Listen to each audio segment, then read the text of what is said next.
me and my tag team partner Mark of MTPW, we think that this episode is going to be really good. We came together after the last podcast. It was almost 3 hours long. I appreciate if anyone listened to that. We're not going to give you anything right now, but if there's ever a chance where we're number one in the Apple or Android or whatever Microsoft Windows phone, Play Store, we'll get you something. But this episode's only going to be an hour long, or hour or so long. So Mark, but we're just going to talk about What's up? we're just going to talk about WWE. The Federation. Today's a Federation podcast. The The whole goal, superstars. the whole goal is we want to be able just to figure out what's going to work best. And so I think what will work best is being able to do a podcast or doing an episode that's dedicated to programming from the Federation, Raw, SmackDown, NXT, anything else that we might find interesting that involves the E, and then have our other weekly programming um, include AEW, Impact, New Japan, in any other major headlines that we see across the wrestling world, as well as potential book reviews. Or I know Tyler's really big on trying to get me to watch the Big Show, and I'm gonna get him to read Killing the Business for the first book review. So, just being able to do those in the coming days. But tonight, since we've already covered the previous week's SmackDown, Well, obviously hold on. there's still a SmackDown to happen this week, but we're going to get into the War Zone. But hold on. Should we do that? Should we do the reviews of Raw and NXT, or should we do news first? Or you think we should do news? Because Let's do news at the end. yeah, because Let's one of your news spoils NXT.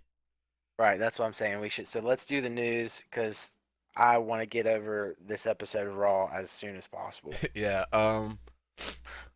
We talked earlier. You know, before the big red light was on. Because that's what good podcasts do. They talk a little bit before they go on, and Mark said he watched the Hulu version, and since I'm the biggest WWE fanboy that he knows. No, I watched the full Oh, version. you did? Yeah, I watched all 3 hours of Raw, good boy. I was Oh. just saying, as part of my research, I found out that Hulu only shows an Oh. hour and a half of Raw, which after spending 3 hours on this Raw, I wish I would have done the Hulu version. But I powered through and did 3 hours of Monday Night Raw. The next day I did it at work, but whew. Sorry, I was confused. You said you watched NXT Hulu, but on Hulu, but No, I well, yeah, I used no, we covered this even in the last podcast. That's how I was watching my WWE programming, but now I'm using my parents' cable, oh and I've got yeah. all of WWE programming on, DVR recordings. So I have trekked through Raw and NXT in their entirety. All right, so let's kick it. Oh yeah, Marco, when was this? When was the last time you watched Law? What watch Raw? Oh, never mind, you didn't watch it live. My bad. All right, Watched 3 hours of Raw. yeah, It's been a while. It has been a while it's been a while. Um, since I said so throw my head up high. It's so been a while. as Raw from 2 weeks ago ended with Alexa Bliss throwing a fireball in Randy Orton's face, tonight's Raw kicked off with with a Randy Orton promo that, if you were just listening to it, it sounded all right. Like he sounded like a Randy Orton promo, but just by watching it, it was just it's funny because like here's my way of thinking. It's cool that they're doing something like this, but it's corny as well. You get what I'm saying? Oh, absolutely.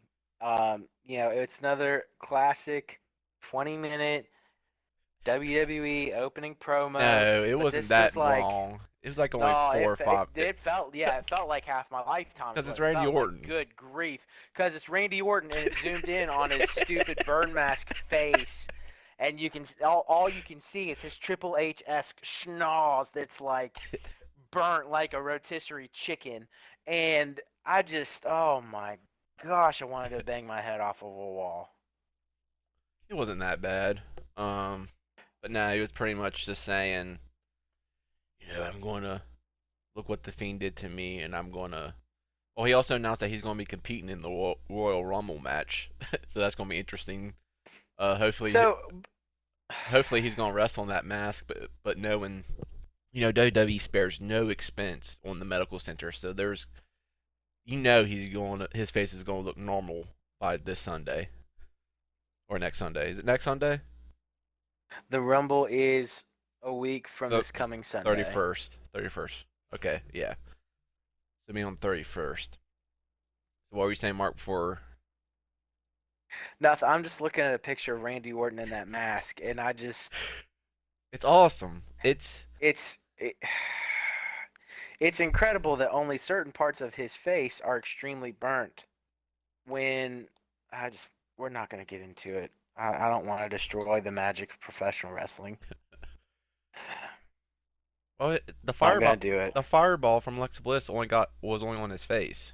And that's like No, I understand, but it's still we're not going to go there. Anyway, Randy Orton cuts this passionate promo about how he should have burned, he should have done it. He hmm should have done the thing and he didn't do the thing and now Oh yeah, he could have. Sorry, he could have burned Alexa Bliss 2 weeks ago, but he didn't. And that's last. The Viper should have known that you don't play nice. Next up was Mark's favorite. we go from crap segment 1 to crap segment 2. Lacey Evans and Ric Flair were backstage and they were coming together. And Oh, they're coming together all right. no, she's just learning, That's how it always starts, Tyler. dude. Just learning. Dude, Ric Flair, man, he just seems so dead. Like he just didn't seem like. Of course, I know like what the Ric Flair we grew up with was not the Ric Flair that everyone knows him for. But dude, even like What do you mean? no, no, no. We grew up with WCW Yeah, president crazy, Ric Flair crazy ass Flair. kicking off his shoes, strutting around in his boxers. Woo, woo, woo. Back out, Gene. Woo! Yeah, but no, but like in Evolution, he was still that nature boy. But dude, like right here is just like he hardly said anything. He didn't he just felt like an old man. And I know it's Ric Flair, but I mean I know Ric He is Flair. an old I man. know, but dude, that's not Ric Flair. Like Ric Flair is like he should be acting like a 40-year-old right now. But Well, considering the fact that Ric Flair's probably close to double that age, if not, I'm gonna look that up just to make. I have to do my fact checking here. Ric Flair, sorry, he's 71. He'll be 72 at the end of February. for some reason I was thinking he was 69. Um, Nice.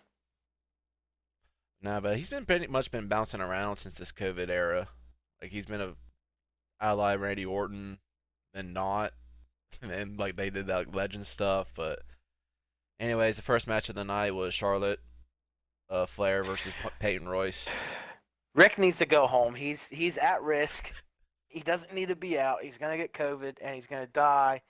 And it would also save us from this crappy story.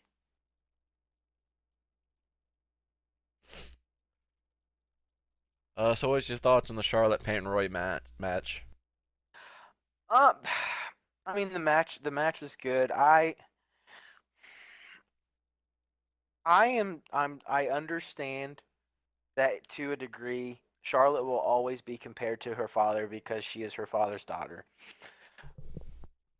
But I wish that there was a way, and I feel the same way about Natalia. Like there, to a degree, Uh, yes, we obviously no. Hear me out. We want to honor wrestling heritage. We want to celebrate the fact that like these women came from famous wrestling families and have extremely important family members that have been major players in the business. But at some point, like these wrestlers and specifically with like Natalia, and even in more specifically because we're talking about the Charlotte Flair match, they need to have their chance to just like be themselves. And I personally am just tired of seeing like, okay, we're just gonna hitch them to insert famous family member here. Um, because like we've gotten past the point with Randy Orton where Randy's not, Bob Orton's son and da da da. It's like nope, Randy is his own person. Like, but I feel like with Charlotte, like we have to bring back Rick every 2 months to be a part of his story, to be a part of her storylines, and maybe that's because Rick wants to be involved. But I mean, I, I'm excuse me. I'm tired of it. I I thought the match in and of itself was okay, but like if I'm Charlotte Flair and I'm supposed to be like the best wrestler, best women's wrestler, and I'm trying to say that I'm really great and all these things, like I'm not gonna let, or at least I would like to imagine that I wouldn't let a distraction of some harlot and my whore dad keep me from winning a wrestling What match. she Like won? I yeah, but she got distracted a few times because they're Yeah, but playing their dirty tricks, and uh, I'm just over it. I'll answer what you said. The first part was I just think that's just WWE, man. Like, look how many times they brought back Goldberg.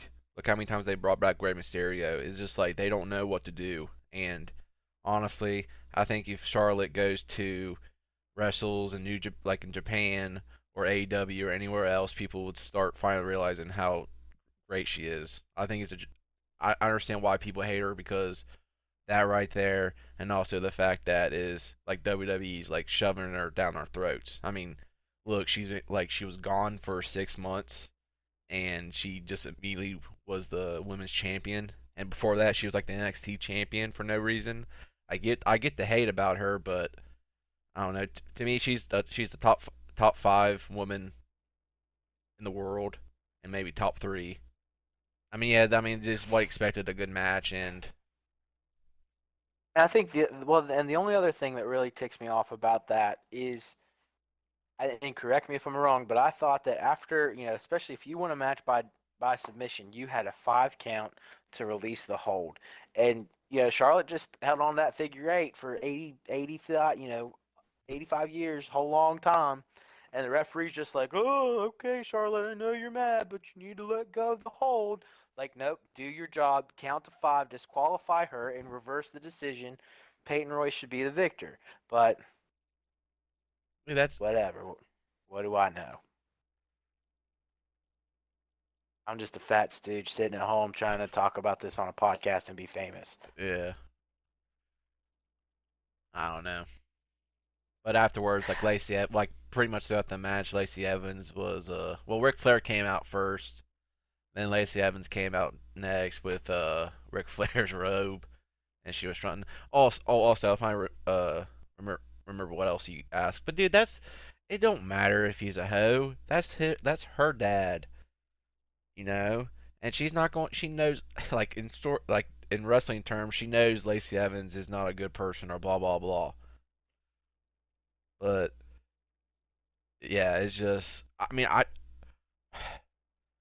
yeah, I mean, I'm not, I don't like this promo. I mean, I don't like this whole feud. I really don't understand it because if you think about it, they're also feuding with another team, and this is like for the tag team championship, which means nothing.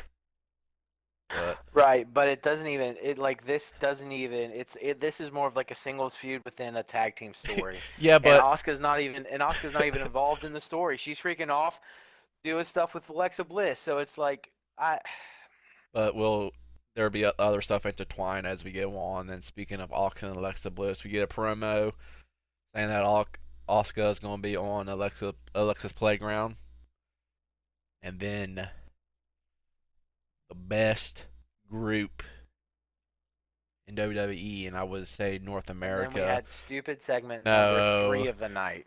the Hurt Business. Don't say that, No, I'm not saying it's because of the Hurt Business, but you bro. you no, you just you talk about this segment and then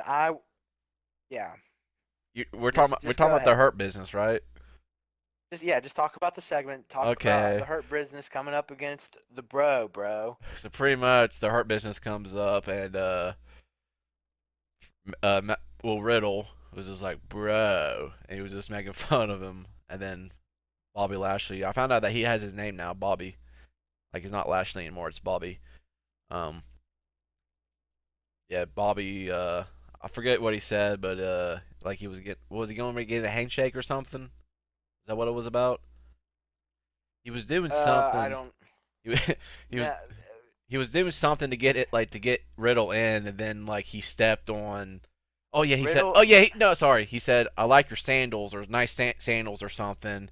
And Riddle was like, "Thanks, bro." And that's when Bobby Lashley stepped on Riddle's foot because they have because Sheldon Benjamin, Cedric Alexander, and Bobby Lashley face Riddle in the Lucha House Party later on tonight, so it injures his foot for that match, bro. Okay. Okay. Did I So explain here's it? Yeah, you explained it great, bro. Thanks, But here's the thing, bro. bro. First of all, this is a quick sidebar. How in the Sam Heck is Lucha House Party on literally just like all of WWE programming? Like, I was thinking about that tonight watching NXT, and I'm just Yeah, like so over the fact that it's like, well, this guy got a singles win on NXT, but now he's on 205 Live, and now he's on NXT, and I'm like, yeah. They're what like the the like? they're like Are the we? Bailey and they're like the Bailey and Banks that no one cares about. And also, dude, like, why are they a thing? Like, I don't know, I'm but a big guy. I mean, I understand why because they sell stuff and they need Vince McMahon needs something, masks to sell to kids. Um, but dude, like, I'm a big guy where if none of the members are original, what's the point? And like, I mean, if you want to have a tag team, at least switch it up. But like, I don't know. I just hate like how they're just using that name. So yeah, we'll get to Lucha House Party and my problems with them. I promise I'm not a pessimistic person about WWE completely, but my gosh, right now there's a lot of things going on in that company that I don't understand. And as far as this bro segment, bro, here's what really ticks me off. And I know that we're gonna flash forward to a set, flash forward here for a second. So Bobby Lashley, well, like Riddle says something about like last Bobby's shoes. And Lashley is like, "Oh, nice sandals, bro." And he's like, "Thanks, bro." And then Bobby stomps, that was air quotes, stomps his foot. First of all, didn't even come anywhere close to his feet Yeah, he at all. did. No, bullshit. Yeah. No. No, and Yeah. I didn't even mean to cuss. I'm so upset about it because he didn't come anywhere close to his feet. He completely Dude, Bobby missed. He was like Lashley is right. an MMA athletic Well, freak. He's so fast that it looks like to the untrained eye that he's not. Yeah, he was just so fast, Tyler, man, I bro. watched it. I watched it 6 times. I watched it 6 times, and he never hit bro's foot once, bro. And then I know that we haven't gotten to the match yet, but I'm so ticked off I know what about you're it, and I'm gonna so say. frustrated that I'm going right to it. He taped his ankle, bro, and then but here's the thing, he taped his ankle, and then he did his whole match like nothing was ever wrong with Dude, his but ankle. that's wrestling. That's the problem with wrestling nowadays. They don't sell anything. Like, He literally did his big kick off my flip flop bro. entrance, bro, and it didn't even bother him. And I was completely over the match at that point. It's like I don't care to even watch this anymore. Why would you even? Well, because in my head I'm like, why are you even taping your ankle? He didn't even stomp on your foot. He missed it, but now you have your ankle taped, Uh, and you're not even doing anything about it. That is if that's what doesn't make bro. sense to me, You bro. you know And I'm why, bro? Because him and the Lucha House Party was smoking some of that good, and that's how they were able to get out there, bro. But what about the wellness policy, bro? See again, this is one of those moments where you can get really mad about AEW logic and storylines, and I'm not trying to turn this into an AEW WWE thing, but like that should be a basic thing where it's like, oh, my ankle got stomped on by a man that's way bigger and stronger than I am. Like my ankle should probably hurt when I get in the ring. I probably shouldn't jump over the top rope And kick off my kick off my and flipper. kick off my flip flops. Like I know, but dude, that's the problem. That's the problem with wrestling in general, though. How many times have I we don't seen that? disagree. I I don't no, disagree no with that, I, gr- but I agree. Like but everything. I do No, feel like there are other companies who are trying to do a better job of selling those kinds of things. WWE is not one of them right now. yeah, but do you think that's just Riddle though? No, I think that's a whole company thing, but No, Riddle is a perfect example of it in this moment. I just think because Riddle's. Because he doesn't sell it once in the match, ever, and it's not even talked about. Like I think it's just like skimmed over in his entrance. Oh, he's wearing a No, head tape because he got his no, foot stomped they earlier. because they Yeah, they they talked about it because they showed a close-up version of him kicking off the sandals. right, in slow motion because of how Yeah. cool it is with the pyro. Yeah, No, it's freaking stupid. you like Matt Riddle or I Riddle? don't mind him, but this is the stuff that makes me not like you. Especially because Well, dude, I just that's the after problem with wrestling though. Like coming out of he's the like but not coming out of that's the like the no, like that's like most of the time like that's that indie style wrestling where they don't sell anything. I'm not saying that's a Riddle thing, that WWE thing. Like that's an everywhere thing. And I see it in AEW, see it in NXT, and I saw there are certain points where I saw that in that in Wrestle Kingdom.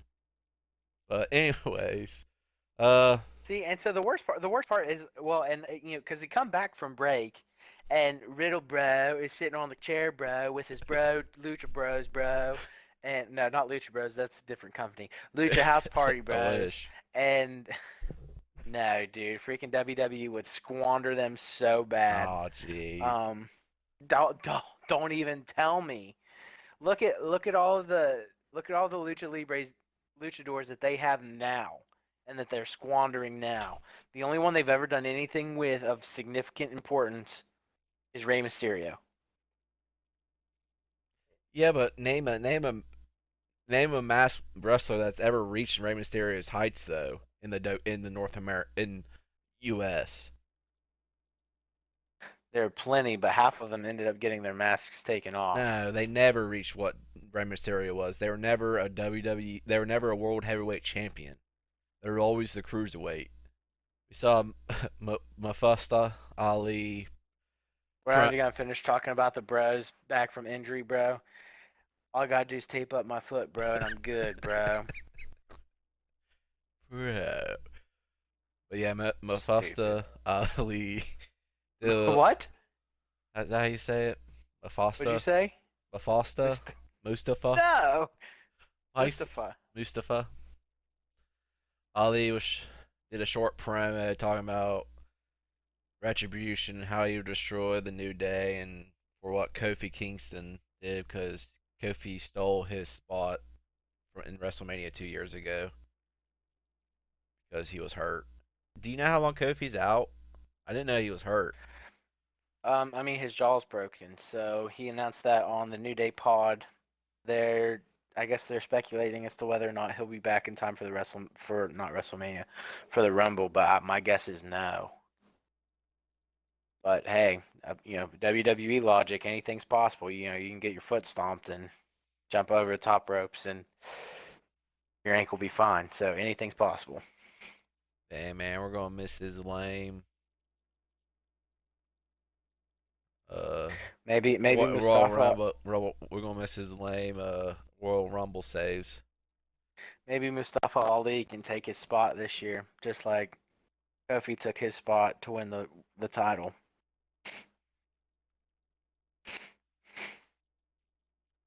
But yeah, Retribution Xavier Woods match. That Retribution. that's pretty much what it was. I didn't care. Like these are just two factions that just need to die.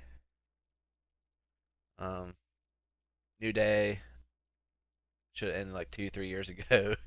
Retribution. I don't know why that thing's still coming along. Like I guess it just gives something Ali to do because you could probably just put majority of those people back to NXT. Didn't one of the people actually leave to go back to NXT Yeah, already? Mercedes Martinez, Yeah. which we'll talk about later. But Mace. Whoever that is defeated Xavier Woods. You really want to talk about that match, or No, stupid segment number 4 of the night. all right? I have a feeling you're probably not gonna like this because I didn't like it. Asuka was seen backstage, and she was asked on Alexa Bliss's playground that she does not want to see the Fiend or the Dark Side. Um, it's really making look. It's really making her look like a dork. Seems like because no one else. Because like I know like we haven't seen. This is the first time someone like I guess someone's interacting with Alexa Bliss as the Fiend, but like when Bray Wyatt was doing it, no one was like terrified to to not to meet the Fiend. You know what I'm saying? You get what I'm saying? Yeah, and I mean, I guess there's two ways that I can look at it. I can look at it from a perspective of it makes your champion look weak because she's unwilling to face Mm-hmm. this horror that nobody, that basically everybody else, like even though they don't like it, they're like, okay, well, I have to do this thing, and they go and they face it. Yeah.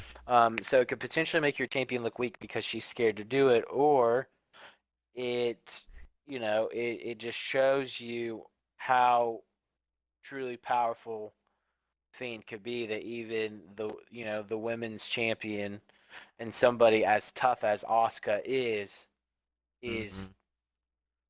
not wanting anything to do with the Fiend. So you could look at it as a negative for Asuka, or you could look at it as like it's such a big positive for the Fiend's character, which at this point is a plus considering all the ways WWE has still tried to botch the Fiend. Um, so the fact that at least there's somebody on the roster who's like, yeah, I don't want anything to do with the Fiend. Like that's literally how everybody on the roster should be. Is like that freaked out and that scared and that concerned. Um, But the thing but was, I like. Go ahead. no, I just don't. No, go ahead. What you're saying? Because you're saying you like something. Well, I was just yeah. I mean, I was just gonna say I liked the way. Like, I think probably one of the only redeeming qualities for me, for Raw on Monday night was the Asuka Alexa Bliss interactions throughout the night. Like this backstage segment, I was like, whatever, but it's gonna set up something for later, and then the playground even set up their match for the end of the night. So I was like, okay, cool. Like that was one of the few things in the midst of this show on Raw that I was like, oh man, like I really was like, cool. Like I appreciate where this is going. I can get behind it, and I'm excited to see what comes from it. Yeah, like I don't know if it was anyone else other than Asuka, I wouldn't mind because like I like her, and second of all, that's she's a dual champion. Like if she's scared, then what does that say for everyone else? Or like how good Alexa Bliss is. Right. But up next, we found out the three places where WrestleMania was going to be at. Uh, I guess they're going to try. I guess they're doing the two-night WrestleManias again in Tampa. Saturday 10th, April 10th, and Sunday April 11th of this year. It's gonna be in Tampa Bay. What's their stadium called? Raymond James Stadium. Yep. Home of the Tampa Bay Q Gronkaneers. 2022, WrestleMania will be in Dallas, Texas, which there's a chance I may go to. And in 2023, WrestleMania will be in Hollywood in SoFi Stadium, which is the Rams' new stadium. So and the Chargers. it'll be it's Rams Stadium, but And the Chargers. I think it's interesting though. got to see John I did Cena. I well, you saw Hugh can't see me. That video was I enjoyed that little advertisement for the WrestleMania things. I do think it's kind of crazy that we're getting like WrestleMania announcements like 3 years in advance now. But I guess with WWE just being kind of selling out to the fact not selling out in a negative way, but selling out to okay, like we're gonna we're turning WrestleMania, and it's already been this way for years, but just like further solidifying, like WrestleMania is going to be basically this big show that bounces around the NFL stadiums every like 4 years. So we'll do one in New York at MetLife, we'll do one in LA, we'll do one, And you know, I'm in gonna be, Florida, Dallas. I'm gonna be honest, and from their point of view, I totally understand it, but I just hate it, like, because they're never going to have WrestleMania like at Madison Square Garden or any of those arenas ever again, Right. unless something bad happens. But I don't know. I feel we're at this point where WrestleMania weekend's pretty much like the wrestling week of the big time of the year because it's like what happened before the COVID stuff started. Like WrestleMania was on Sunday, and then pretty much every independent organization was having something that week. Throughout the week, right? So I mean, I will be interested to see because as of right now, at least with what I'm looking at with the report, and maybe I'm wrong, and you can correct me if I'm wrong, but obviously, like you said, this WrestleMania will be a two-nighter on the 10th and the 11th, yep, but it looks like WrestleMania is 38 and 39, at least as of right now. They're only saying one specific date. So like WrestleMania 38, it's going to be back at Jerry World is for April 3rd, and then WrestleMania 39 is April 2nd. So, maybe we do get to at least see a return of the one night show for WrestleMania. Um, I just feel like, I've never gotten to go to WrestleMania, especially in a big arena.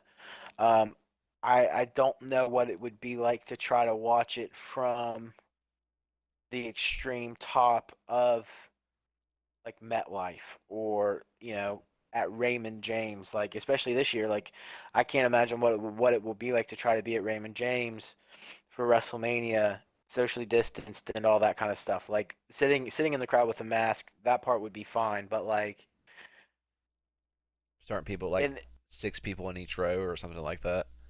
right. So it'll be interesting. It'll be interesting to see for this WrestleMania how they try to do it with the crowd. But I feel like the way, especially, I mean, like, because you have to have the ring covered and the chance that it rains and all that kind of stuff. And I just feel like it would be really hard to see with all the setup that they have to do around the ring and ringside areas. Um, it would be super cool to go see and to be a part of. I'm sure really now it's like, okay, there's only, and I think, like you said, it kind of sucks that there's really only a handful of locations that they can go and do WrestleMania at. Like, probably still have Ford Field in the mix in Detroit. Obviously, you've got the Superdome, or you've got the Superdome in New Orleans, or what I like to call it, the Silverdome, brother. Um, I'm honestly surprised that they haven't pulled the trigger to do it in Toronto, Mercedes. Toronto, you could always go back to Toronto. that's WCW, Mercedes, that's AEW country. but man, Mercedes Benz in Atlanta, that's an incredible stadium. I've been inside of that one. It's only a matter of time that they would probably, and especially because like that's an Arizona, indoor stadium. Arizona's another one. So like, you can basically pretty much sum up. Okay, like, um, these are the handful of cities that are going to host WrestleMania every Do year. you think Jacksonville could? Jacksonville could, but I don't think WWE would ever try something like that as long as the Khan family has AEW in Oh yeah, business. true. I'm just thinking about like I'm just thinking about like NFL stadiums and Especially because we already saw Las Stadium Vegas, Stampede, baby. Las Vegas. Vegas would be cool. That's a new Um, build. I Even though actually it did, would never happen in Seattle. I mean, like I know it happened like in 2003, but like right, what? but that was in Safeco and that Yeah, was a covered thing. but I'm talking. I think it would be cool to see WrestleMania in Pittsburgh, Yeah, but we're spitballing at this point. Um, just nice to see that we'll still get WrestleMania this year and with fans, so that will be cool to see how that all plays out.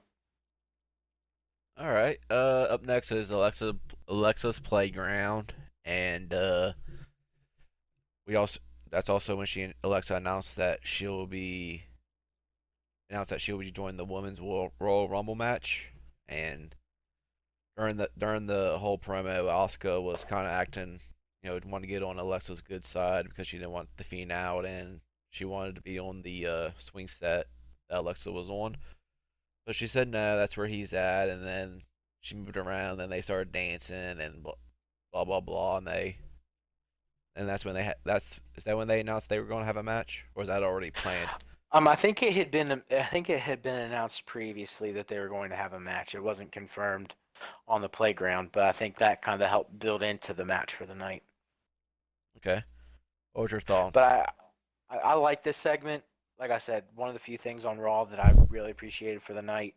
Um, you can see the effect of the whole Randy Orton setting the Fiend on fire is having on Alexa.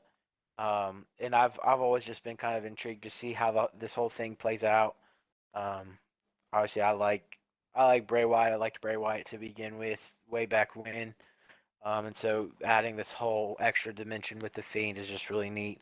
And now to see how it's incorporating Alexa Bliss and all these things, I like it. I like to see where it's going.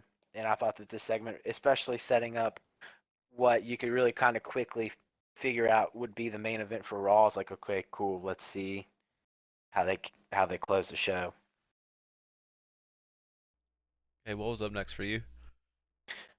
Up next, we had that stooge. Well, the announcers hype the Goldberg Drew McIntyre match, and they talk about how we're gonna get a Well, preview. you And missed the. Did you miss the Shayna Baszler?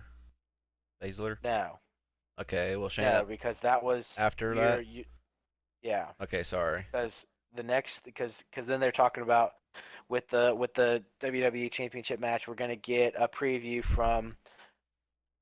And I just there's so many other people that they could have chosen, but we're gonna get a preview from Double J, Jeff Jarrett, um, Listen up, old slap Slapnuts nuts. himself. But after that, we get a backstage Why are you segment. hating on Jeff Jarrett?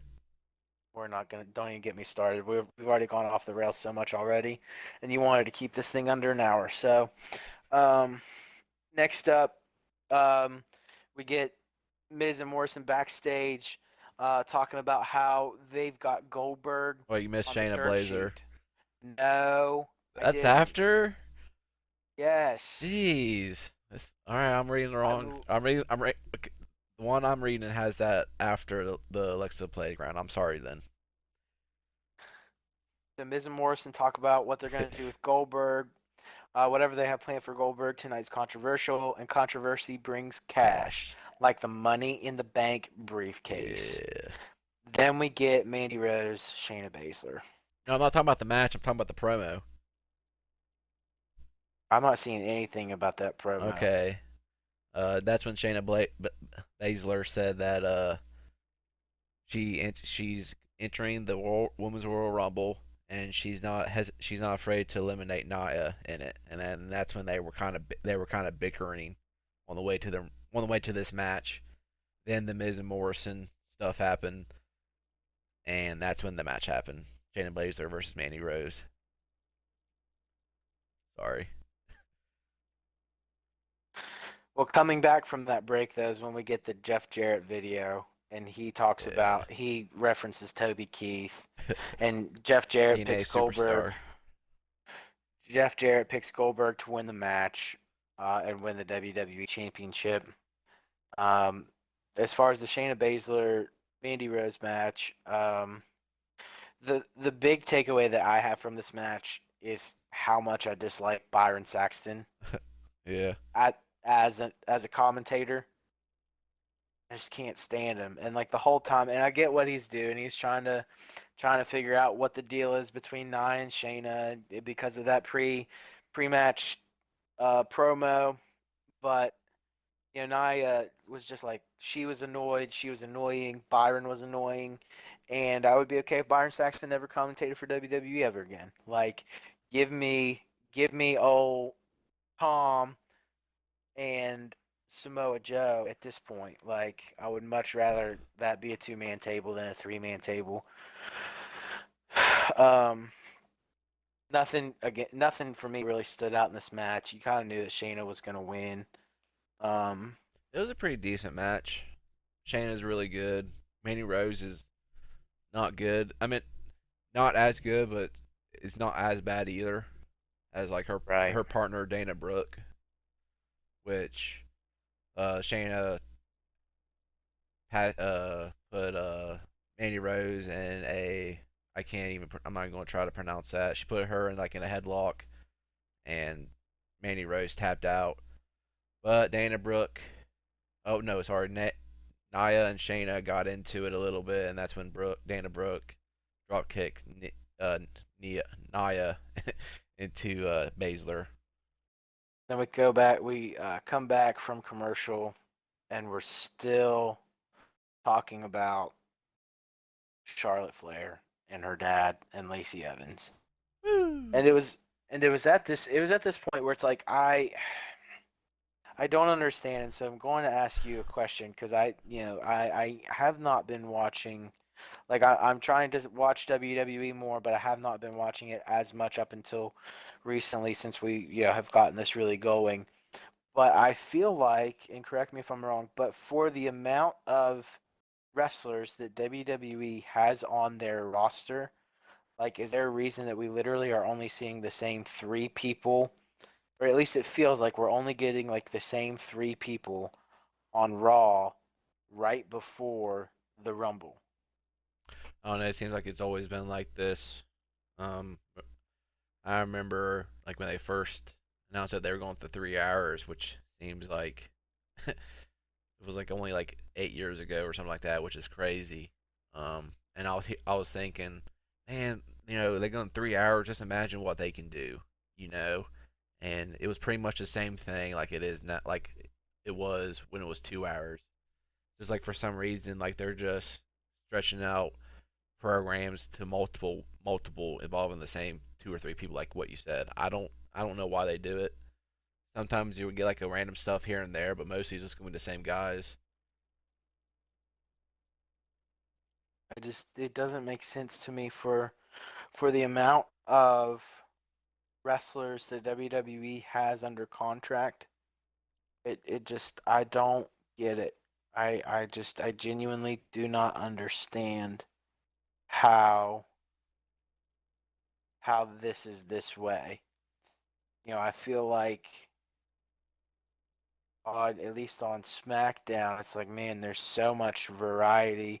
We're not seeing the same two people in every single segment. Like, I don't know. I don't get Well, why see, do you why think that's Raw. because it's 3 hours and they're just they only know how to produce a 2 hour show, even though they've been doing this for almost 8 years or 10 years? Well, but they've been. I mean, they've been doing.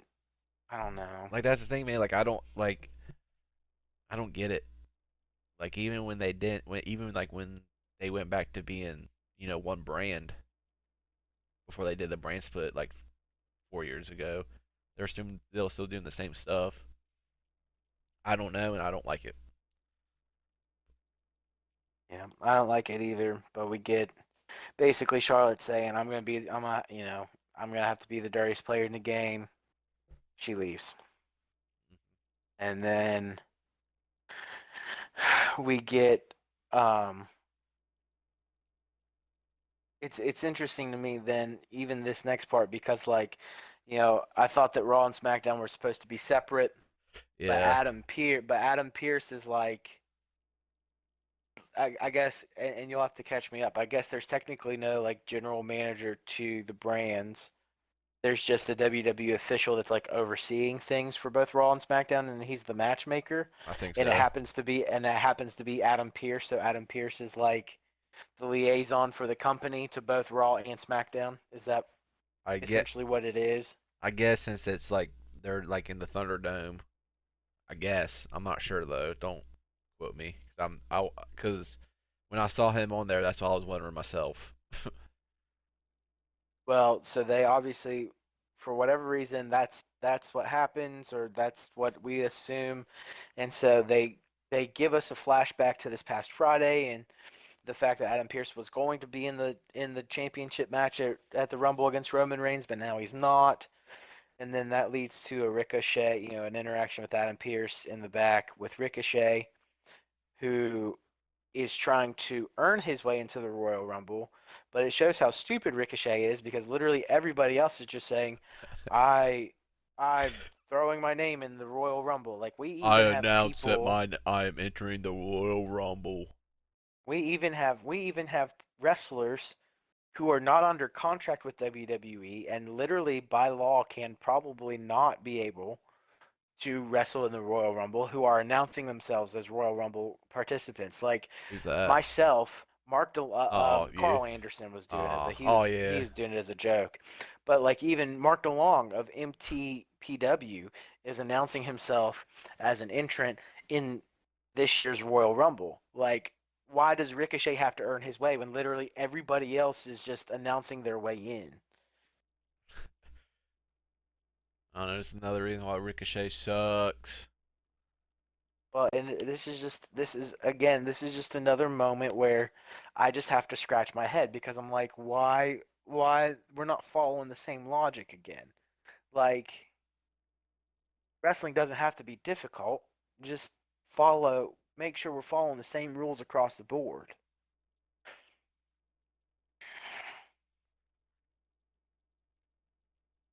Well, Do that you think that what? with all these wrestlers who are like announcing themselves in the Rumble, it basically kind of puts you in this position where you it's not everything is guaranteed, but you pretty much know like okay, the Rumble is going to have like probably 25 current wrestlers, potentially one new signing and like four legends. Do you like the way that the Rumble is set up like that or would you rather just only know there's a handful of guys that I know for sure who are going to be in the Rumble.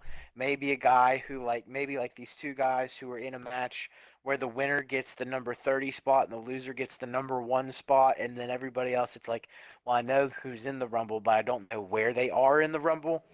Or do you like the fact that you know going into the Rumble like this is basically the field? I like a mixture because like when I was saying earlier, like earlier in the podcast, episode 1 or 2, I'm watching WWF '93, and I was watching that year's Royal Rumble, and dude, like in the promo before the match, to kickstart the event, they listed everybody that was going to be in the Royal Rumble. So I like a mixture because it could also produce storylines as well. Because if you do that, like one or the loser gets one, the winner gets 30. You know, that person, you can probably do something with one. That person doesn't have to win the world. Sorry, that person doesn't have to win the Rumble, but if that person lasts an hour or so, that could build a superstar in itself. Right. Or like someone who has like the most eliminations, but that's something different. But like, no, I get like, I kind of like having like like a mixture, like oh this guy's coming in that, or or I don't want to know everyone's in there. I kind of like seeing people tally up what they say on TV, and there's always like 4 positions left or 8 positions left. I kind of like seeing that, like oh they may bring somebody back, and you never know, they may have more legends than what they ever had in worlds and rumbles past. Shoot, they may be like like a video, like a movie style rumble this year. That would that would be pretty interesting if that was the case. While Adam Pearce and Ricochet was complaining about Ricochet not being in the Royal Rumble, AJ Styles and almost his bodyguard came in, Awesome. Yeah. and they just said, I don't know, they were just talking, and then kind of like how WWE promo is, AJ Styles says I'm better than you, and Ricochet's like no, and then they like, well I'm going to prove it in the ring, and then that's when they announced that they're going to have a match up next. You just want to get straight into the match? Yeah, just go straight into the match because it's like Ricochet goes to the ring, and then you have another weird backstage promo, and then AJ goes out and they wrestle. So um. Oh, one thing to say, I like it how I thought this was only a Fox SmackDown thing. Did you see where they're using those special cameras during the entrances? Entrances? all like the 8K camera that Yeah, the NFL has started doing on the touchdown celebrations. yeah. Yeah, I did see that. I like it how WWE's using it. Excuse me, Raw is using it. I thought it was just gonna be a SmackDown thing since both of them are on Fox, but it's cool how they're using that as well. I don't know. I don't know if they bought their own or they're somehow allowed to do that, but who knows? If you watch wrestling and you know how, obviously you know who AJ Styles is and know who Ricochet is. It's kind of it's a match between those two. How you would imagine, high flying, both guys doing cliche like phenomenal stuff. I don't mean like cliche. I mean like the phenomenal. Um, Ricochet. You want to explain the crazy move at the end? Yeah, I can try to. Ricochet tries to, him and AJ are going back and forth. AJ goes to suplex Ricochet from the apron, but Ricochet snaps him over the top rope, and then from there, Ricochet springboarded up, but AJ caught him and slams him over the top rope. Ricochet from there bounced back right into position, so like he jumped over, Like a slingshot. like slingshot like over AJ onto the rope, bounced back, and AJ caught him in position for the Styles Clash and hit the Styles Clash for the pin and the win. That was a pretty impressive move. This was as far as like matches go, um, one of my two favorite matches of the night for Raw. Um, just because the action, it was quick, it was high intensity. It did, even though the storyline in this regard, as far as like Ricochet trying to earn his way to the Rumble, was really silly because again, literally everybody else is just like, "Oh, I declare," it's like Michael Scott when he declares bankruptcy, like they just scream like, "I declare bankruptcy!" Like everybody's like, "I declare Royal Rumble." So it's like the story in and of itself is kind of silly and hard to like really get into fully, but these guys work hard. AJ's one of the best wrestlers in the world, and um, golly, anytime you get to watch an AJ Styles match is a good time. So, um, Oh yeah, we'll like see if we'll see if Ricochet can earn his way into the Rumble. he probably will. I have a feeling he's probably gonna be like that early guy that's gonna last a while. Um, yeah, really good match. If you see it like on YouTube or something like that, I'll check it out. Up next is gonna be the Dirt Sheet with John Morrison and The Miz with their special guest Goldberg. Goldberg.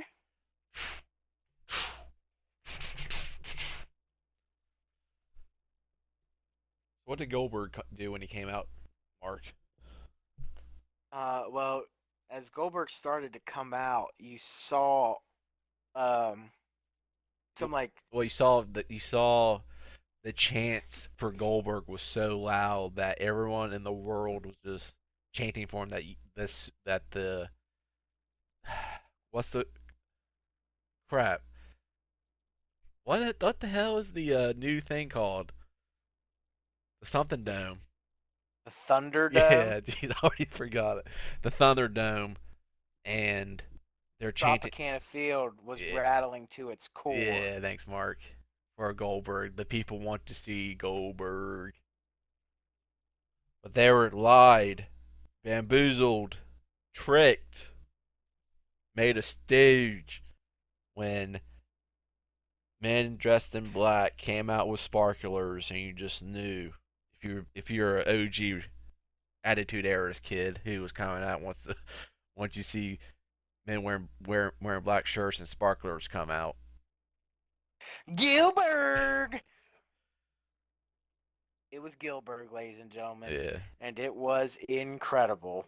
Hmm. Um, have not seen have not seen Gilbert in such a long time.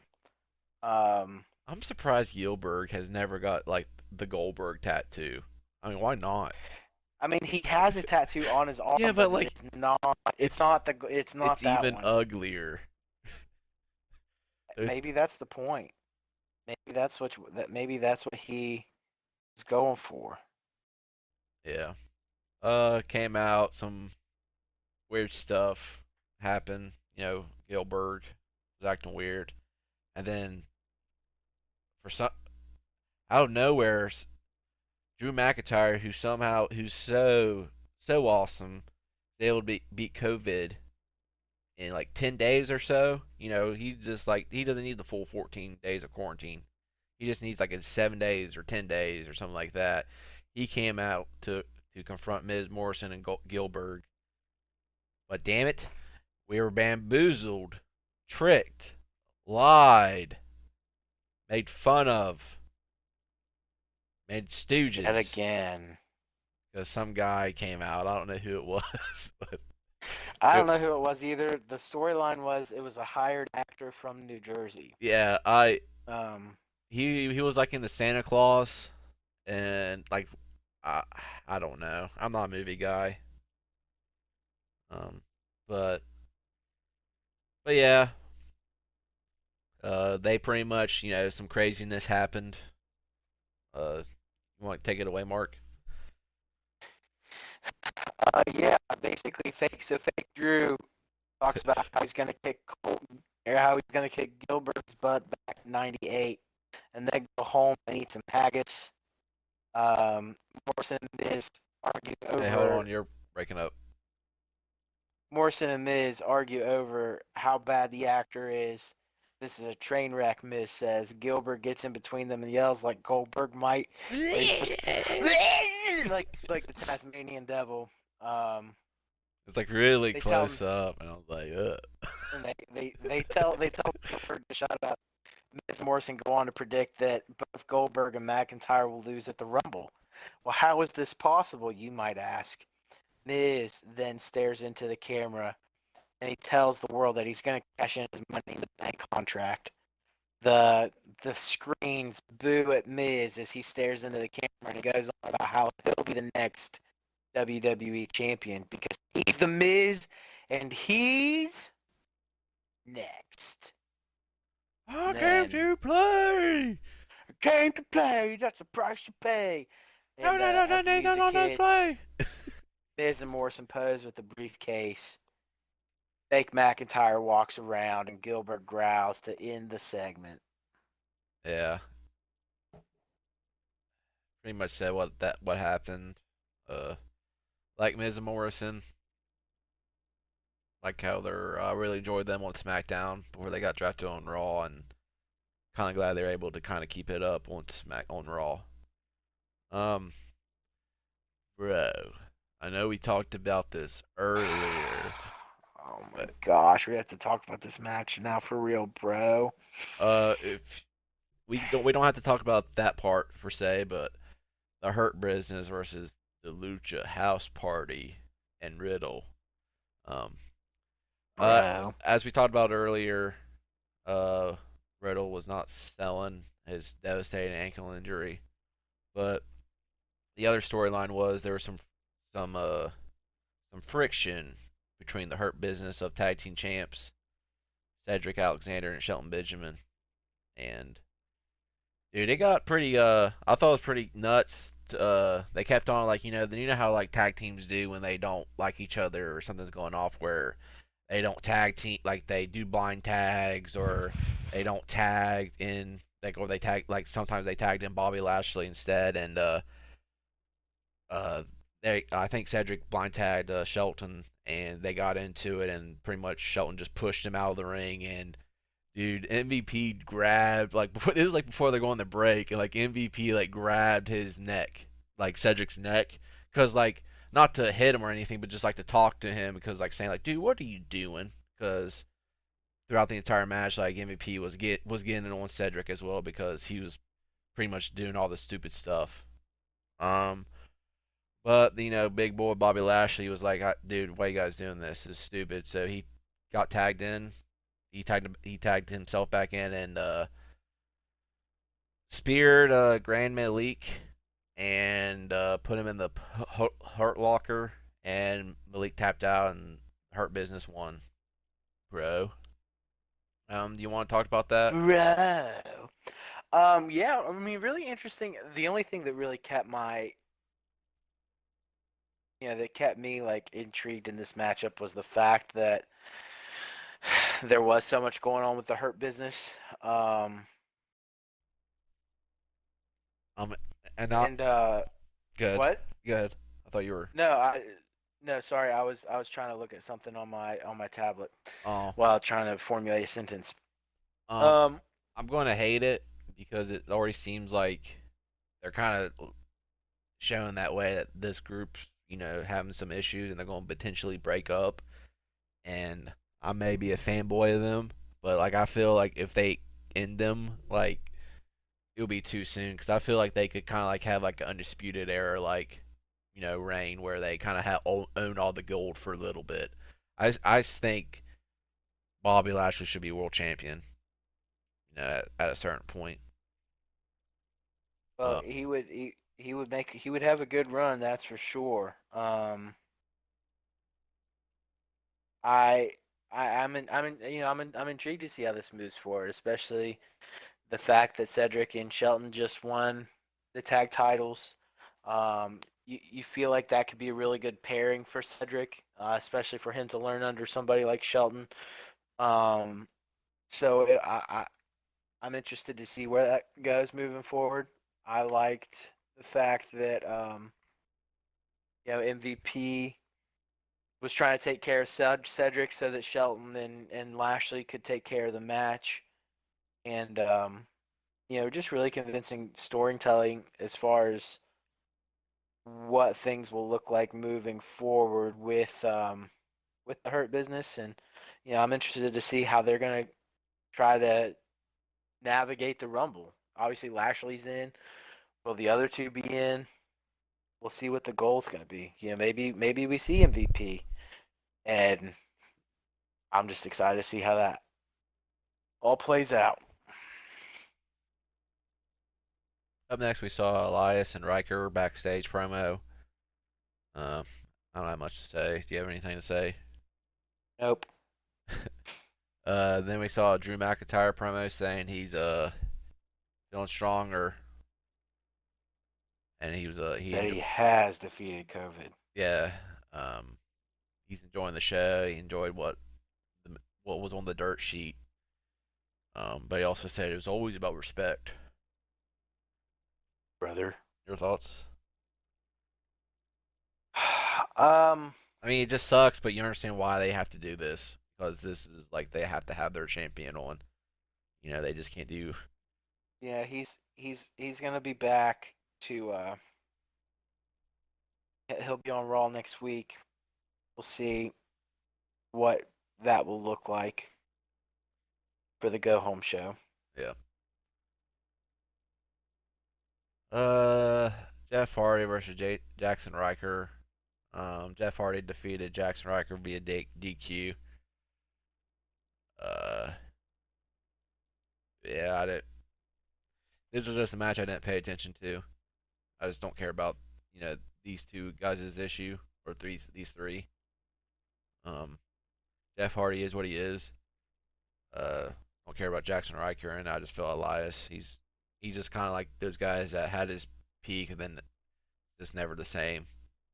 False. No, I mean you hit it spot on. I was really thrown off, especially when the commentary team themselves mentioned the fact that this story. It almost felt like the commentary team was like, this story doesn't even really make sense because this it shouldn't be happening, but these guys are still fighting, and I'm like, okay, if commentary team is gonna say that, then like I don't care And because up they even mentioned the fact about like Sheamus and whatever, like you had talked about on the last podcast. So, um, yeah, honestly, at this point, I was almost over having watched all this, even though I was like working in the midst of like watching this, and I was just way more intrigued to come back and see what the main event was going to be. As far as the Alexa Bliss Oscar match, I thought that was going to be way better than Riker Hardy, and I feel bad saying that because I like Jeff Hardy, and this is probably part of the tail end of what we're going to get to see of Jeff Hardy. So, um, I mean, dude, of all these matches, this is like it's kind of the worst one. That's kind of saying something. I mean, this was not bad, but like every other match was really better than this one, pretty much. Um, then up in the main event, Asuka versus Alexa Bliss. Uh, Asuka was just trying to do some get some early offense going on, and whatever she did, whatever she hit her with, Alexa was just smiling. Like I think even during the headlock and everything like that. And then at some point, the lights went out, and when they came back on, Alexa, I guess, is now the Fiend. Is that correct to yeah, say? that was like right around the commercial or right before they Yeah, went to commercial break. that's kind of a cool Um, thing. But no, but is that correct to re- say that she's the Fiend now, or under the Fiend's influence, or I would say under the Fiend's influence. I don't know if she herself has become the Fiend. Um, but yeah, I would definitely at least say like under the influence for sure. Um, but I love that, and I guess I'm partially intrigued to know, like I'd be interested to see how they pull that off because obviously, um, you only have so much time between commercials, so like Alexa's gotta it wouldn't go surprise through me if her this was entire. taped. It very well could have been, because That's, obviously she went through a full change as far as her undershirt, her makeup, her hair. Um, where's the picture in and picture that's on that? yeah. But I thought I liked that a lot. I thought it brought a really unique aspect to that match. And then obviously at that point, Asuka's just full blown like what the F do I do mode. And she didn't have an answer for the Fiend, or at least the Fiend overtaking Alexa in that moment. And Alexa gets the win by hitting Sister Abigail, getting the 1, 2, 3, and then um yeah, we do get a cool close after the match is like Alexa almost like transforms back into herself, like bubbly, kind of like the or at least what the Alexa Bliss we saw at the beginning and on the playground earlier in Raw. And then obviously she closes the show by um I don't know if she like screamed it, but you hear the Fiend's voice and she mouths the words "Let me in" Yeah, as she just stares right into the camera. Um, I also will say, because we haven't mentioned it, but I just really appreciate that like Alexa's entrance and her music, her Tron, all have that Fiend influence in them. Like I like how I there's just something to be said about when WWE kind of puts two people together and they can find a really good way to like mash up their entrances together. I've always kind of appreciated that because it's just cool and it's different and yeah. special. But especially this like Alexa Bliss Fiend intro, the way that they've been able to put those together, and it's like it's her entrance already. It's just it stands out. It's always stood out for her. And then that beat drop, and then you get like the Fiend, and everything kind of starts. It's just I think that's really interesting. I love that part of the storytelling. You want to move on to next NXT? Yeah, we'll move on to NXT because there's not really anything else that happened in Raw. This was um, I'm gonna say they probably my closed. favorite. It closed the show. This was probably my favorite. Um, I would probably have to put the AJ Styles Ricochet matches too. This is probably my favorite part of Raw for the night as a whole for me. Um, and we'll see how things move forward next week, especially with you've got the go home to the Rumble. So we'll see what happens. All right, on NXT it was the round two of the Dusty Rhodes Classic and round one of the. I guess they're just calling it that also the Dusty Rhodes Classic as well. So we kick off with going to the announcers with Wade Barrett and Vic Joseph, and I don't know, it just seems like the pattern. You know how I talk about anything about Warzone. It seems like when I say something in existence, or if I don't like something, it seems like some that thing I complained about happens.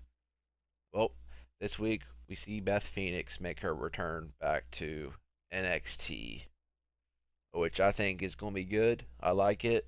If she's not there, don't have her. But if she's there, keep it. Like I don't mind her. But you want to you have any thoughts, or you just want to kick in to go straight to the first match? Let's go straight in. I'm not the biggest fan of Beth on the booth, but I'm glad that she's in person Yep. to be a part of the team. Because then you don't have this weird like where is she coming from Hmm. aspect to Like when they go to her her, being. yeah, it feels more natural. Sorry.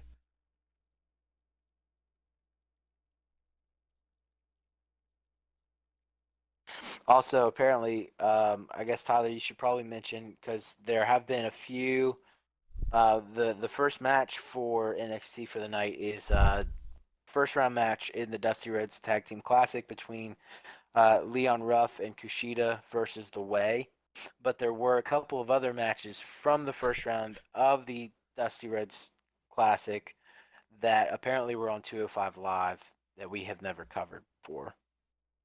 You got that, or you want me to? No, I thought you had it. No, I That's why I didn't. said, Tyler, you should pull that up. Sorry. No, you're good. I Again, we are great at show prep. no, I think I said something later. Like whatever. Cause no, cause yeah, Killian Way or Killian Damien. What's his name? Killian Dane. Yeah, Killian Dane. He and Drake Maverick won. Uh, yeah, that's the only ones I know off the top of my head. Um, here, while you do that, talk about the opening match. Well, I mean, obviously this is one of those few matches in the opening round where you have all four guys who are really interconnected. Obviously, the Way have had their issues with both Kushida and Leon Ruff over the North American title. Um, yeah, it's a really good back and forth matchup. I think um, Austin Theory just looks really good Yep. in this match.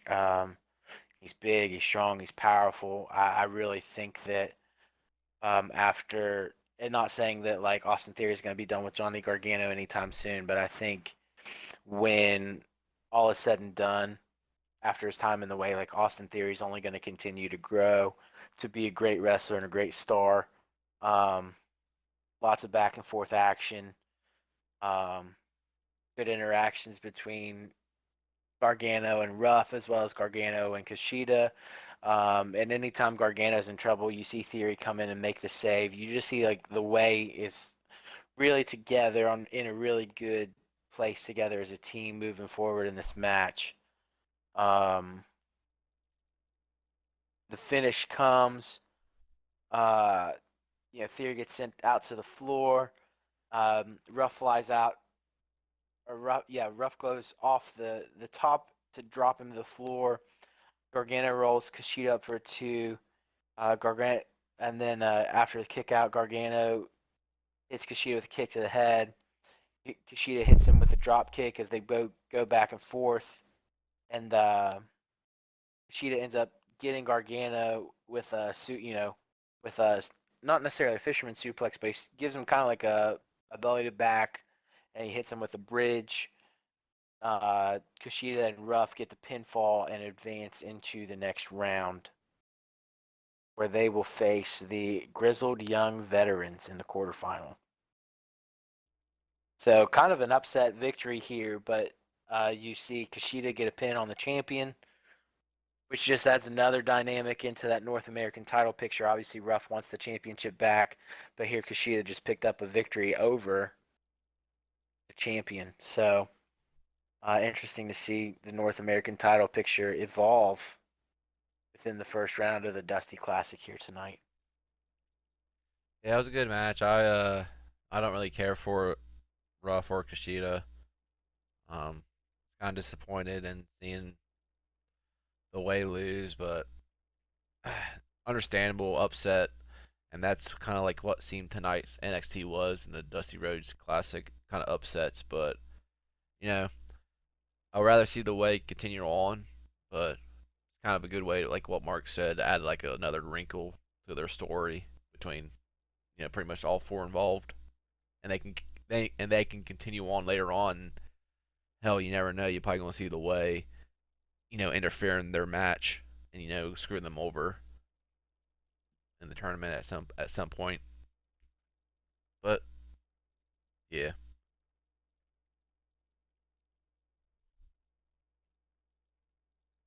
The next match or next thing we see, we get a vignette from Pete Dunne, who's sending a message to uh, the NXT champion Finn Balor. Dunne says Balor left while he created NXT UK, and what did he get in return as a thank you? Balor told him to get in line for the title. Dunne says it's inevitable that they do battle, and this time Balor can't leave. Dunne says the past was Balor's, but the future is his. He goes on and says Balor will have to pass the torch when they finally meet, and everyone will realize that Balor's just somebody taking part in Dunne's legacy. Um, After that vignette, which is great promo, man, I cannot wait for Pete Dunne to win the NXT Championship because when Pete Dunne wins the NXT Championship, that means the return of our boy and the brand, as I'm going to call them. The brand will run NXT as Pat becomes the new North American Championship, and they hold all the gold, and they start a new era in NXT. And that, Tyler, that, my friend, is undisputed. I don't think that will happen. But what was next? Did you get like a Malcolm Bivens promo? Well, from there we get Vic Joseph lets us know that Kyle O'Reilly is medically cleared even Okay, after re-aggravating his jaw the following week. Then we get a video package from Karrion Kross and Scarlett. They'll be on next after the commercial. okay. And then when we come back from commercial, that's when we get Malcolm Bevins outside of William Regal's office, which I'll let you take over. Oh, and it was pretty much just I don't know. I thought it was pretty stupid. Malcolm Bevins was talking to their I guess sideline announcer or backstage announcer. I don't know her name. Saying like he's trying to get in, trying to get real, try to have a meeting with Regal to get his oh He is his client. He's trying to get Tyler. Yeah, my bad. I don't know what the hell I'm talking about. I'm sorry. I'm tired. Uh, Trying to get Tyler Russ, his client, a match, but while this was going on, Tyler Russ or was already in there, and I guess he had a match, and he'll take on big boy Bronson Reed.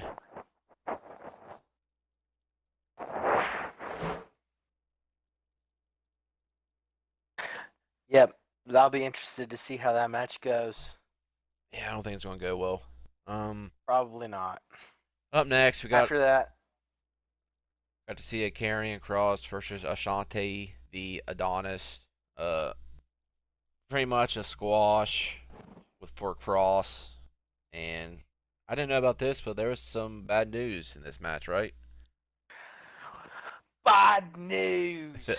Um, After the match, um, Adonis gets up slow. Cross stares him down. Cross charges with a big forearm to the back of the, or no, sorry, after the match. Um, Desmond Troy, yeah, his tag team partner, and they're in the Dusty Rhodes Tag Team Classic. he tries to come in, um, but Cross puts him into the cross jacket submission. Or no, yes. Sorry, I'm trying to read this and it is really confusing the way they've put this stuff.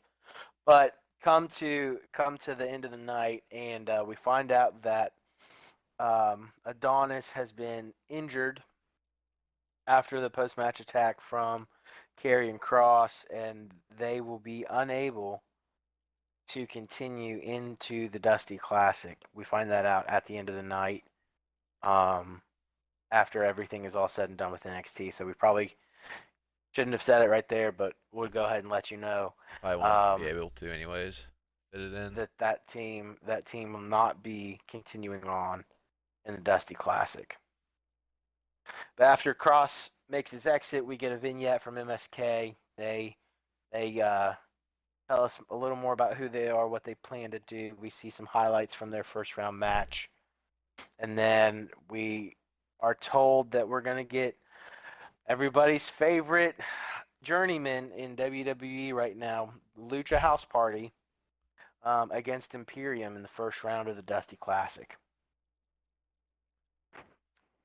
We come back from break and we get a video with Mercedes Martinez and Tony Storm talking about their first round opponents in the women's version of the Dusty Rhodes Tag Team Classic, which is Caden Carter and Casey Catanzaro. Basically, talk about how they're going to dominate the first ever women's Dusty Classic. Don't need friends. Huh? I said, and they don't need friends. Yeah, they don't need friends, and they're not friends, but they're gonna tag. They're gonna tag team together because that's what you do in a tournament. Um, Up next, Lucha House Party versus Imperium. I'm probably gonna be harsh on this. I mean, it was a good match, but it was just one of those matches where I hated the ending, and so I hate the match. I don't care. It was a good match. I understand the upset earlier, but I hate this upset. Um, like you could have something like I know the Imperium was already like used to be NXT champions for a little bit last year, but I don't know. It's just stupid. Especially like when Lucha House Parties are just stupid. This is a this whole thing was just stupid. I hated it. Um, I was actually kind of mad, and so yeah. You share the same thoughts as Yeah, me.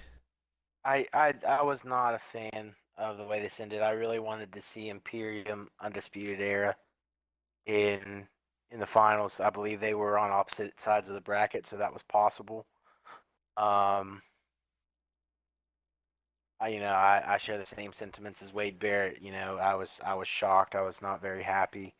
Um, at the end of the match, we do see um,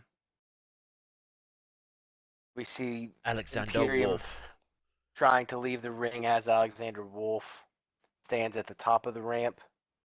Um, who's also a member. so right. So I'm interested to see what that means moving forward. Um, but then we get some footage of the fight pit weigh in, Yeah, I love it.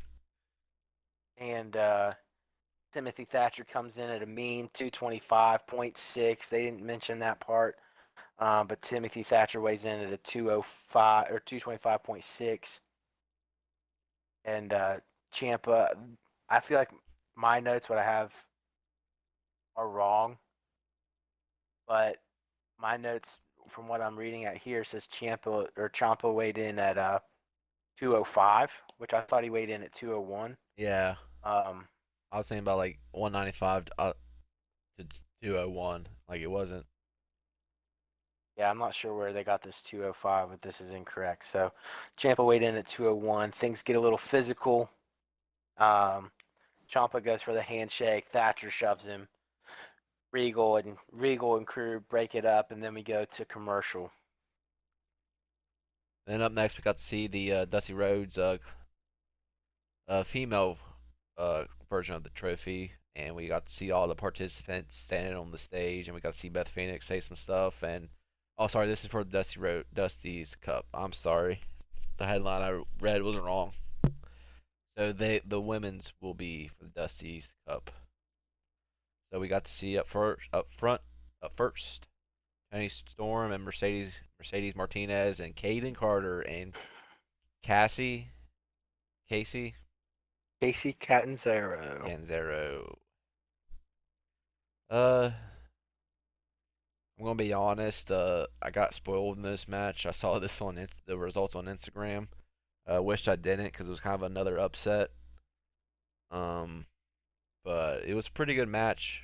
Got to see a return of Io Shirai getting payback because Mercedes Martinez uh beat her up a couple weeks ago, and that was kind of the difference maker because after that it kind of distracted Tony Storm, and that's when Caden and Cassie that's when they kind of took advantage, and that's when they pretty much won it. Um, that move by Catanzaro of the finish with that looked pretty bad. That whatever 850 off the rope, I don't know what it was, but it looked pretty bad. Yeah, that was pretty wild. Um, I'll be really, I didn't know what to expect with Catanzaro in the ring. I knew that she'd been wrestling, but I hadn't realized that I mean, like she looked pretty decent, all things considered. I mean, the only thing that I really knew of her is all of her experience being in American Ninja Warrior. Um, but I think she's gotten a lot of really good ring time under her belt now, and she didn't look too bad. And Team Ninja pulls off the upset, like you said, and they move on to the next round. Up next, we got to see a promo between the NXT champion Finn Balor and I guess NXT GM or whatever, William Regal, and pretty much he was saying how cause this for next week, how Oni Lorcan and Danny Burch are going to challenge him to a tag team match. But everyone hates Finn Balor hates everybody because that's what he did. He doesn't want to be the old Finn Balor. He doesn't want to have friends. Well, he wants to take out the tag champs before he gets done. My bad. Okay. Because if his thought process is if I take these guys out, then it's me and Pete 1-on-1. I don't get jumped. Okay, gotcha. So he wants to challenge the tag champs, and William Regal comes in and says, "Well, I can't let you do it alone. I'm not going to let you do it alone." He's like, "You need to find a tag partner," and that's when Finn's like, "I don't have friends," and William's like, "Keep your friends close and your enemies closer." Yep. Thanks, Mark. Not a problem, Paul.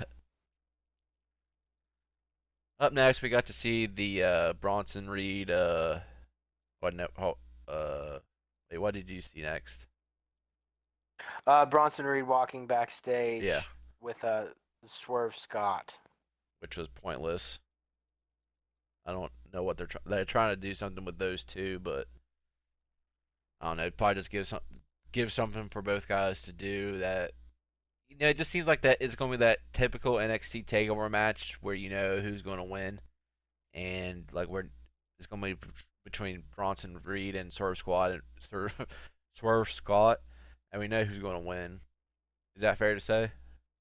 I would say that's pretty accurate. Okay. What was up next for you? Commercial. What do you want to get And back then in? Do you want to get back? You want to talk about the promo, or you just want to go into the Bronson Reed match? I mean, after we come back from the commercial and we see Drake Drake Younger going over the fight pit rules with Champa. I didn't realize his last name was Younger. I thought his name was something else. Um, Oh yeah. Okay. Uh, that doesn't sound right. These notes that I'm looking at are terrible. Um, but um,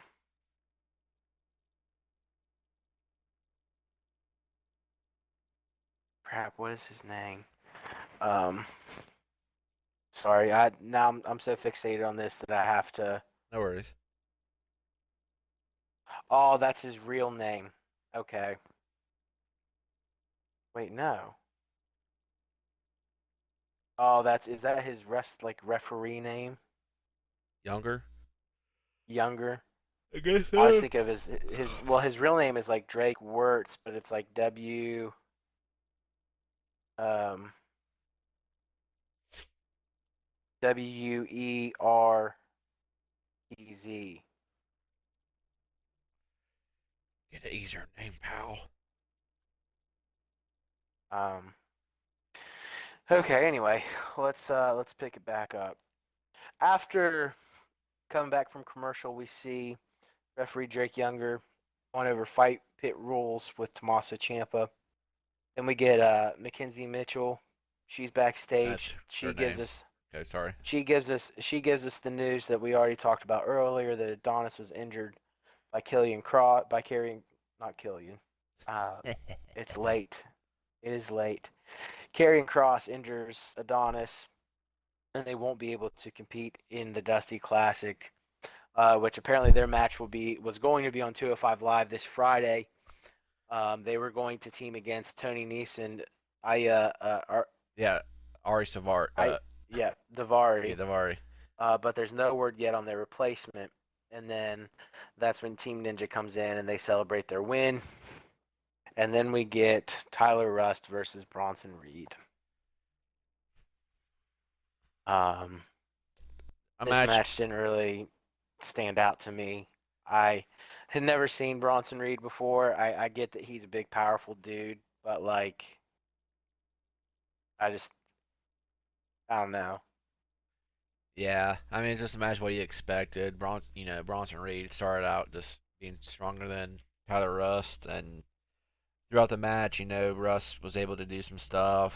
Reed was able to, pretty much what you expect. A big guy match. Little guy gets stoned, gets overpowered mostly throughout the match, has to use his speed. But then Bronson Reed just beat Tyler Rust on uh, pinfall.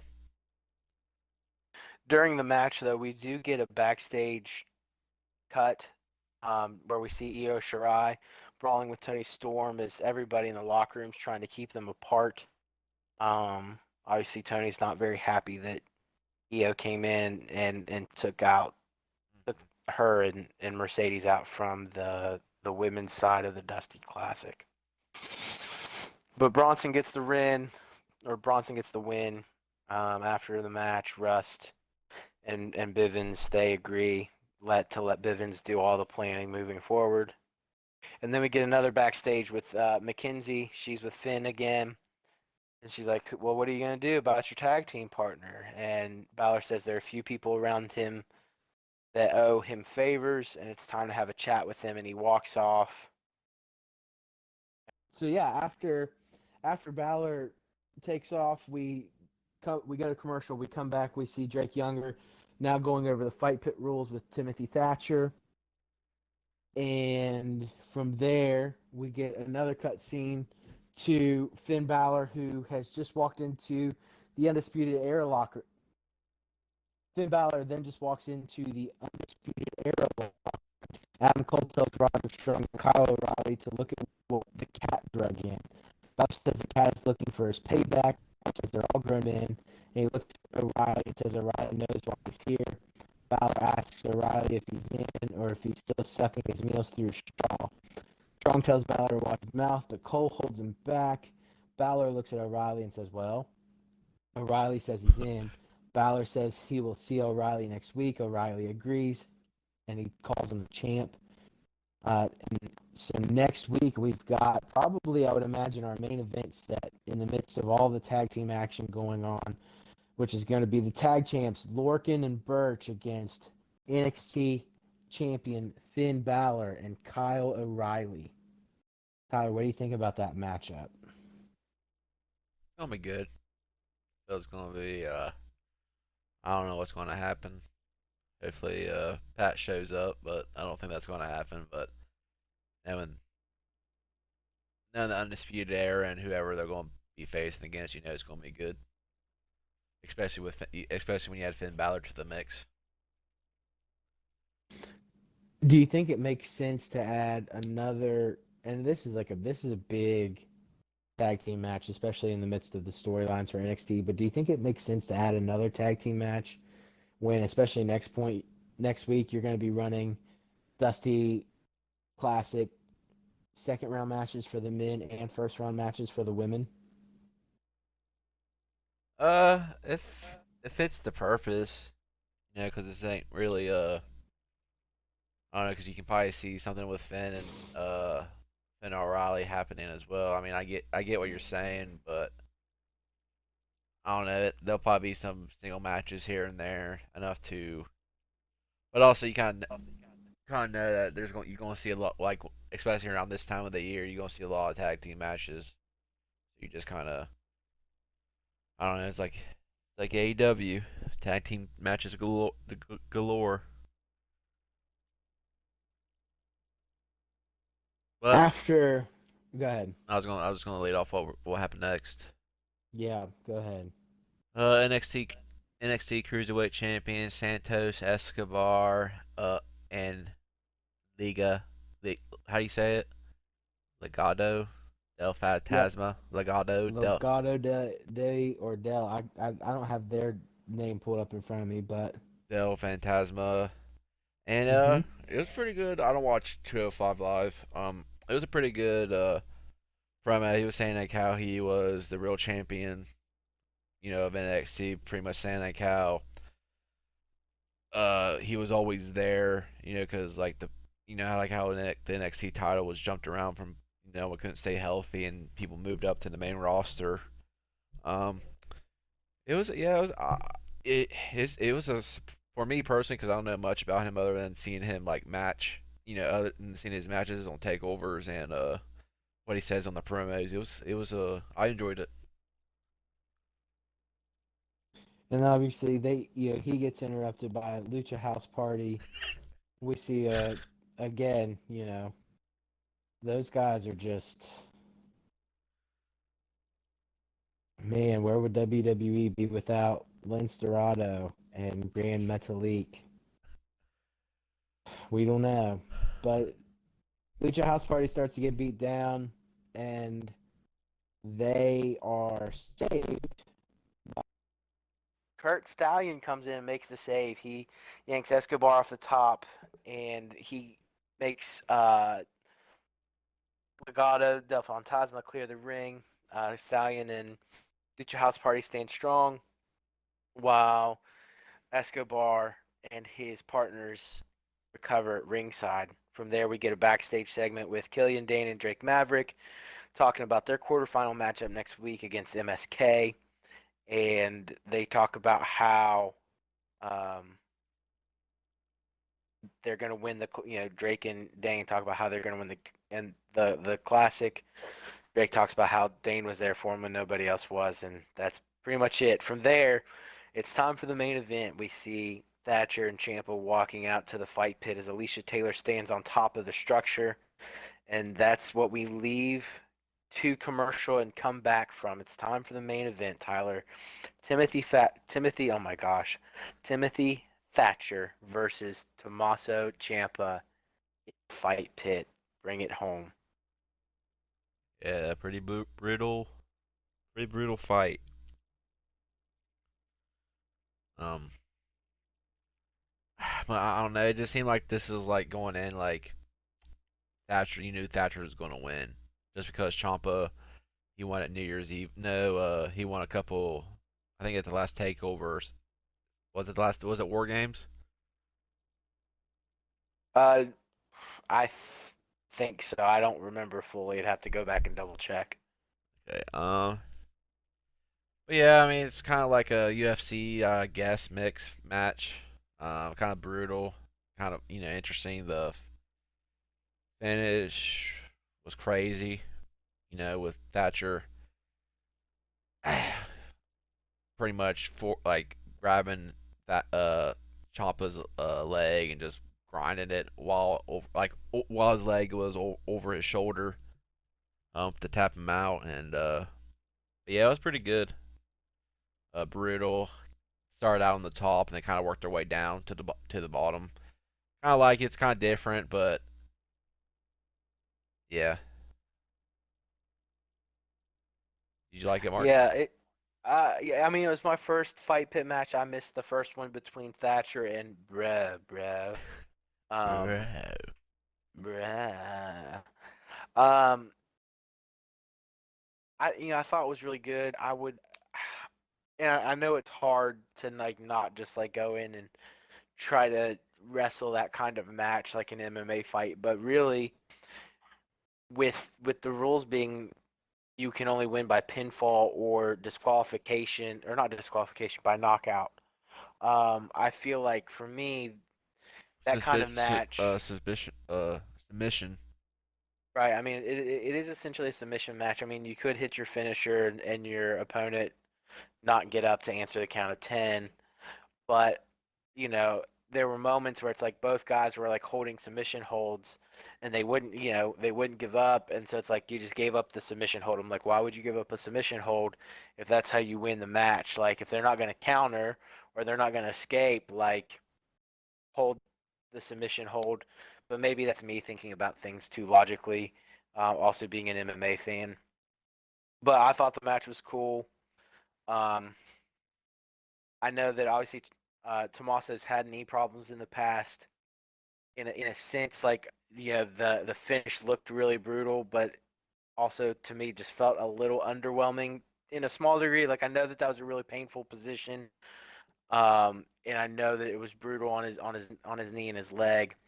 But I was also kind of like, man, like that's kind of a weird.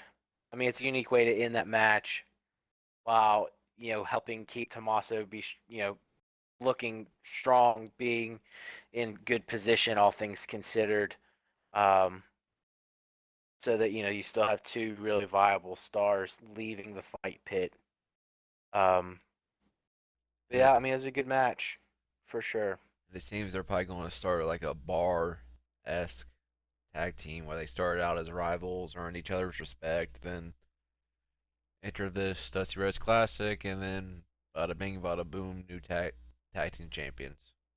Um, Well, that's definitely what could happen. I mean, you do kind of see there at the end as NXT's going off the air, like there's a moment where Thatcher and Ciampa are looking at each other, and like Thatcher did something to his neck, like he like almost like poked himself in the neck. I don't know if that's like a sign of respect or whatnot, but after NXT goes off the air, we do see video footage of Ciampa getting his leg checked out by WWE medical staff, where the medical staff reminds, or I don't know if they remind, but they tell Ciampa that Adonis was injured and his team's going to have to be pulled from the Dusty Classic, and you kind of start to see some wheels turning in Tommaso's head. From there, we even see another later clip after NXT's off the air. You don't see this on NXT, you see this online, but Thatcher's leaving the arena. He's getting kind of like a post interview, and he's stopped by Ciampa in the parking lot. Ciampa basically is like, "Man, fight pit's yours. You had me tapped, or you had me trapped. I tapped. That's your match." He's like, "But why didn't you break my leg?" And Thatcher just kind of looks him up and down, and all he says is respect. And then Thatcher kind of walks. He's trying to walk away, and Ciampa just says, "Hey, I hear there's an opening in the Dusty Cup." And Thatcher just kind of looks and he shakes his head. It's not a shake of his head as like, yes, let's do it, but it's also not a shake of no. It's more of like a, I'm shaking my head and acknowledging what you're saying, and he leaves. And so which it'll be could be his interesting to way of saying, see. yeah, you never know. So so yeah, right. So it'll be interesting to see if they fill that empty space to take on Nice and Davari, or what happens. But that we'll see how that story unfolds. But that was NXT for this past Wednesday. All right, let's end it out with some news. Let's be quick about it, because I am an hour over. Good thing this is not live. um, so the only big news piece that I have is there was a moment from this week's bump where Shorty G, Chad Gable, is guest on the bump, and he talks about how he is hopeful that he and Jason Jordan will share a ring again in the future. And he tells the panel, he lets them know that Jason Jordan is working toward making an in ring return. Um, and obviously, they go on to talk about all of the great work that Jordan and Gable were able to put on as American Alpha. Um, so we'll see. I mean, we've had some guys over the last few years who've had career ending or career threatening injuries, and they were able to make that return and be back in the ring. Daniel Bryan, Edge. Um, Tyler, do you think Jason Jordan's going to get to join that list? I don't know. As long as it's totally fine, as long as he's totally safety, I don't see. I love to see him back. It's like what you said earlier. Great tag team with American Alpha, and I did enjoy. I did enjoy him, and he was being like Kurt Angle's illegitimate son. I like that. Oh my gosh, you're probably the only person. uh, it sucks because that neck injury led to Baron Corbin beating Kurt Angle in Kurt Angle's last match. Well, Uh, hey, that's just like his dad, broken freaking neck. yeah. So Yeah, but as long as everything's safe, it'll be good to see him back there. Um, I got one news. I'll save this for next week. Um, for the WWE portion, but Mark, I have bad news. You know how say anyone can declare their entry to the Royal Rumble. yeah. Well, there's one former WWE superstar slash wrestler that said he is not coming to the. He is not going to be in the Royal Rumble. Oh man, I was really hoping Hornswoggle would be in the match. No, I'm talking about the Ryback. Ah, bummer. That's a shame. you want We deserve you Ryback want to hear in the what he Rumble. said? Lay it on me. First of all, even if I was going back to WWE with what I've gone through, I would not go back to an empty arena to the Thunderdome. Amen. This part of what I'm saying ain't part of the quote. Amen. You know, when he come if you hear that, feed me. That once that crowds are allowed back into shows, that roof would pop off. Feed Me me more. s'mores. Feed Feed me me more. s'mores. Feed Feed me me more. s'mores. Um, Feed me me more. s'mores. Um, what I've gone through, I deserve a full crowd. I owe myself that. I love myself enough, and I have enough respect for myself with what I've overcome with needing a 5 disc fusion and shoulder replacement. And this never in the history of athletes being done before, which I don't care how people believe or not believe. This is I am coming back to a full crowd. This is just established. I'm not working you. I'm not lying. I'm not going to show up. I'm not going to be number 27. I'm not going to be 30. I'm not going back to the WWE show. And that's what he said on the Ryback show because I'm all about giving plugs to the Ryback. Speaking of book reviews, he has a book. I did not know he has a book. It's awesome. Like, I'll send you the cover, and um, it's called what do you think it's called? Probably something along the lines of feed me more. No. Well, you're close.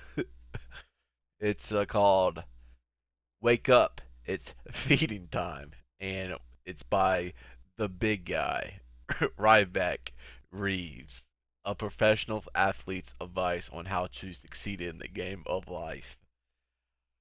Wow. Definitely a book worth reading.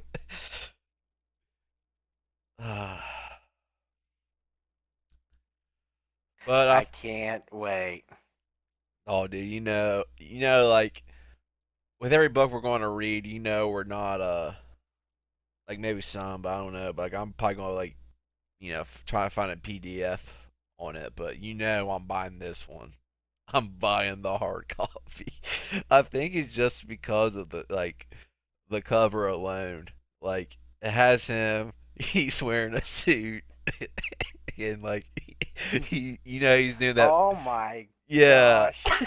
I'm looking at it I now. just send you it, and it's just like it's everything. That's That's the big guy. the big guy. It literally Okay. says the The big big guy. guy. Wow. Oh yeah, and also he changed his name from Ryan to Ryback Reeves. Dude, I love Ryback. I love the Ryback. I wish he came back. I wish he had a run with the WWE title. The Ryback rules. Well, maybe when we do our Royal Rumble predictions, you can predict that he's swerving all of us and he'll come back. He'll enter the Rumble. He'll defeat Goldberg at WrestleMania, and he'll go on a 3-year bender with the title, never dropping it to a single person. Amen, man. And he'll team up with, and while Mojo Riley will also come back as well. No, no, no. We're just not even going to entertain that. Dude, he mentioned like he interacted with us on Instagram. I don't care. That's He cool though. sucks. No, dude, he sucks. He played football at Maryland. He's a stooge, and he Hype, sucks. bro. Yeah, but he's Yeah. not the best wrestler, but he's at least someone. Like he's not like, oh, I like wrestling, and that's my character. He's hype, bro. No, no, thank you. All right, that'll do it for us.